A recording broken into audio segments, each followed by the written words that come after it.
At last, Nintendo has divulged more details about the next major installment in the Mario 3D platforming series, Mario Odyssey. But the more we learn about Mario's hat-flinging new adventure, the weirder and weirder it becomes. I mean, we probably should have guessed we wouldn't be getting any answers at the point where this happened. Here are 6 ways Mario Odyssey is probably the weirdest Mario game ever made. Mario's posh new hat has a secret power, letting everyone's favourite boiler expert take total control over things he encounters in the game world. This almost demonic possession lets Mario become his enemies, or even inanimate objects. So if you've always dreamed of being a pole sticking out of a wall, then boy do we have the game for you. Nothing we've seen Mario possess so far though is quite so weird as this T-Rex, who, let's face it, probably couldn't squeeze down a warp pipe. Odder still is that we thought we knew what dinosaurs in the Mario universe are supposed to look like. So if this photoreal Jurassic Predator is a thing, then just what exactly is Yoshi?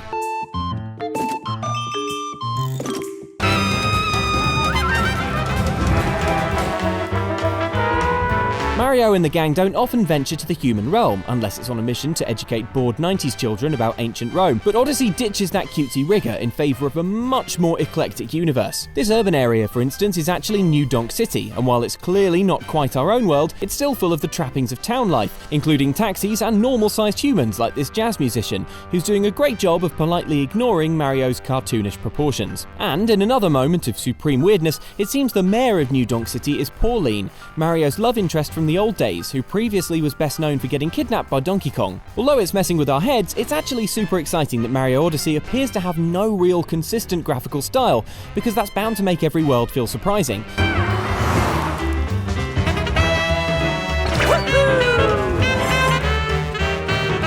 Mario's had some strange platforming companions in his time, but this hat, who's called, wait for it, Cappy, definitely takes the biscuit. Cappy's powers aren't limited to total soul takeovers of innocent bullet bills.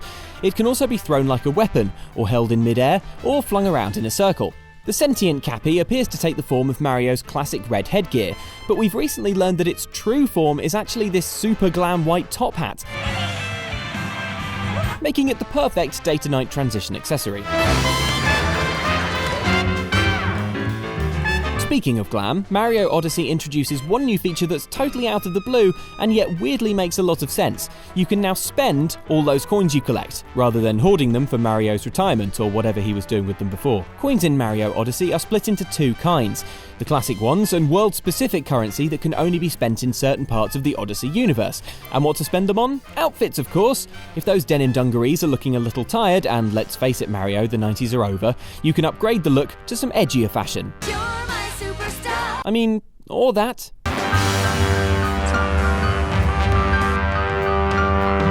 Mario's 3D adventures often feature segments where everything goes side-scrolling, and we're 100% used to that. But what we're less ready for is Mario undergoing a full transformation into his retro-pixelated form of old, for 2D platforming segments that take you back over 20 years. It's another prime example of Mario Odyssey's apparently gleeful disregard for any kind of rules or consistency, and we love it, but not as hard as we love the fact that while you're in the flat zone, the game's music undergoes an 8-bit transformation too. Nice! Although also, now we feel old. Bowser is the bad guy in Mario Odyssey, and he's trying to marry Princess Peach. It's high time that Peach, who, let's not forget, is a drift racing, ass-kicking Olympic athlete, stopped getting written into boring kidnap plots. But on the plus side, Bowser's villainy is a rock of familiarity we can cling to in Mario Odyssey's ocean of weirdness. I mean, unless Bowser's done something totally bizarre, like hire a gang of evil rabbits to plan his wedding.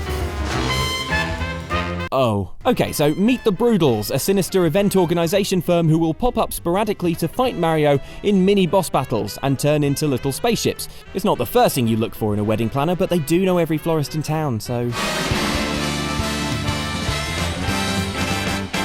So those are some of the things we've seen in Mario Odyssey that made us go, wait, what? And yet every drop of confusion only heightens our excitement for Mario's next major adventure.